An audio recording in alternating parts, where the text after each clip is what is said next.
We're going to always, we're going to look for you until God say, tell us one way or the other. But we're here for you. So please, Ella, whatever you could do to get away, find a way, please. Hey, what's up, it's Ick and Mel. Welcome back to the channel and thank you for stopping by. There's quite a few updates with regards to Ella Goodie. If you haven't seen the first video that I covered, definitely go and check it out. Links down below. This is the mother of two, last seen and heard from by family and friends March 9th around noontime. And so they say that she was going to give somebody a ride on Lyft from Lafayette, Louisiana to Texas. And so the car is seen on the I-10 going to Texas. And there was rumors that it was Port Arthur, Texas, but it's not confirmed. 12 hours later from the last time that she was seen, the vehicle is seen on the I-10 coming back into Louisiana. And then the following day, that vehicle is found in North Dallas, Texas. We also mentioned on the last video that Brandon Jermaine Francisco is the person of interest with this lengthy criminal history. And in fact, the day that Ella was last seen, March 9th, is the day that this guy was supposed to show in court. He was supposed to show in court about a bond situation with regards to the 2018 incident. We'll talk a little bit about that. And he never showed. So the same day she goes missing is the same day this guy was supposed to appear in court. And possibly maybe this was the guy that she ran into. By the way, this guy is a registered... Okay, we covered that on the last video. If you're listening, know that your family is never, ever is going to give up on you. No. We're going to look for you until God say, tell us one way or the other. But we're here for you.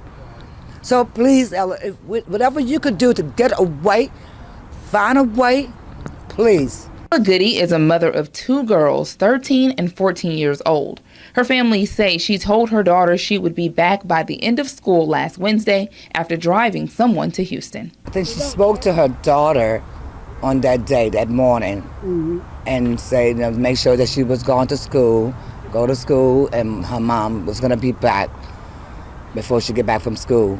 That she was just going to go bring this person to Houston, and she was going to come back. Goodie had worked as a rideshare driver, but police say she was suspended from doing so at the time of her trip. But family members say she started offering driving services on her own.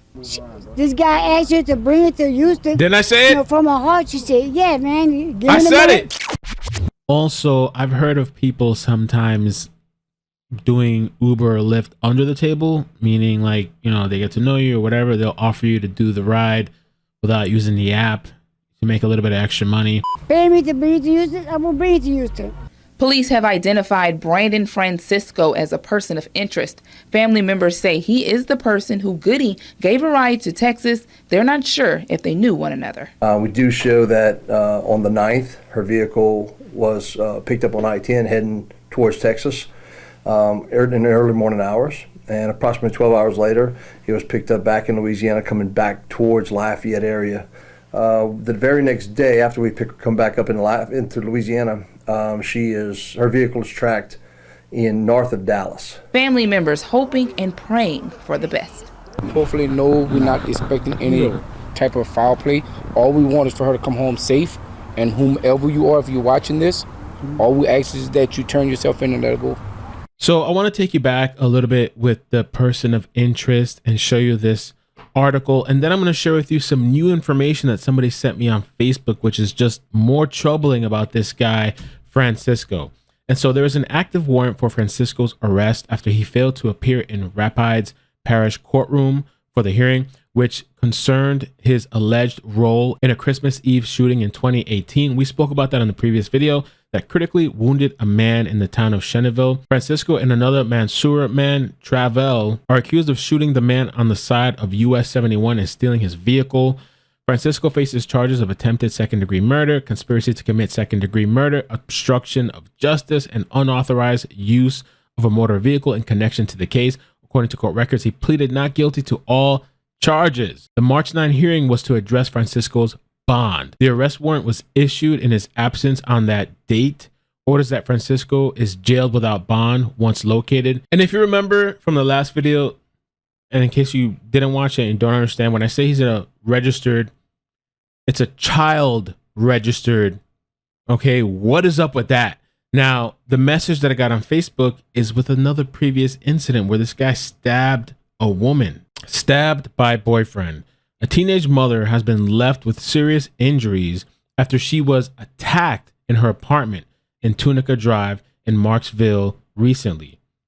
Tatiana Jacobs, an African-American female aged 17, was residing in the Tunica Estates apartment when the incident occurred on August 4th.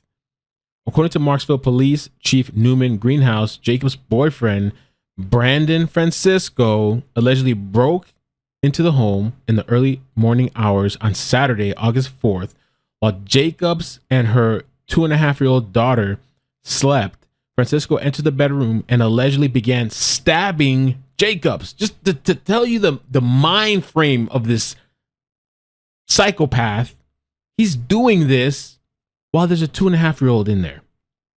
The call came at 4:59 a.m. We arrived at 5:02 a.m. That's quick as hell. Greenhouse said the couple had broken up or separated prior to the incident. Greenhouse explained that Jacobs was asleep during much of the attack. The victim was covered with a comforter over her head and face during the attack, he said. Jacobs was taken to Shreveport Hospital before returning home to recover. Francisco, an African-American male aged 21, was arrested by Marksville City Police and charged with 1 count of attempted second-degree murder, aggravated battery, criminal damage to property, and child desertion. Let me briefly just walk you through the locations again, because there was a recent article. By the way, FBI is involved. FBI, U.S. Marshals joint search for Ella Goodie, which is great. There was an article that came out that says, I can't sleep, I barely eat, it's been 9 days, Ella is still not with us, nobody has been on the ground trying to find her, said Broussard. The family traveled from Lafayette to Iowa in search of Goodie. My interpretation of which Iowa they're talking about, the article says here Iowa, Louisiana, just like the location stamp there. I don't believe they're talking about the state. I don't believe, because there's places in Texas called Iowa Avenue, Iowa Park. There's a place in Louisiana called Iowa that's in between these other locations. And so they say here her phone was last pinged in Iowa. Her truck was last seen in Dallas. So we will start in Iowa and go from there. She said, we don't even have the actual location. The cops didn't give it to us. So the map and locations, I don't believe it's Iowa, the state. Like I said, I don't believe it's Iowa in Texas. I believe it's Iowa in Louisiana, in between. And so it starts in Lafayette, Louisiana, March 9th. On the I-10, the vehicle leaves Louisiana. There was rumors that it had stopped at Port Arthur, Texas, but we never confirmed. Then 12 hours later, the same day, the vehicle is seen coming back to Louisiana on the I-10 on cameras. Then the next day, the vehicle is found in North Dallas, Texas. So the vehicle found in North Texas, the phone allegedly last pinged in Iowa. They were saying that family drove from Houston, Texas. Family drove from Lafayette, Louisiana. This Iowa is in Louisiana. If her phone last pinged here, what happened here in between? Did something happen? Did this guy do something to her? You know, maybe that's why the family's searching there. News 10's Rodrika Taylor went with Goodie's family today as they drove to Calcasieu Parish to look for her. I can't sleep.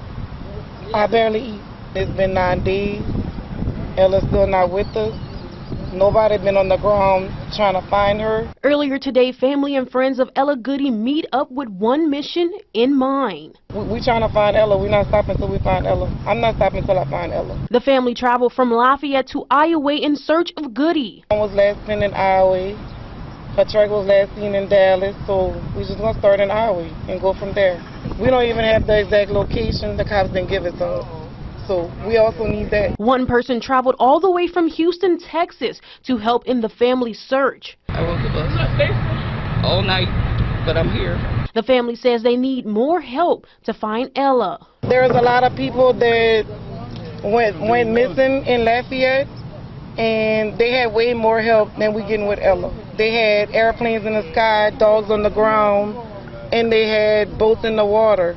We don't have nobody. We pulled up. We asked everybody for help. The family says they hope to find Ella safe. We're praying that she can be found safely and returned to her kids and her family safe. Comment down below. Let me know your thoughts. Please leave a comment, like, share. You know, take some time to listen to something different than what from everybody else is talking about. There's a lot of people that are missing and just stories that need attention. All right. Take care of yourselves. Peace.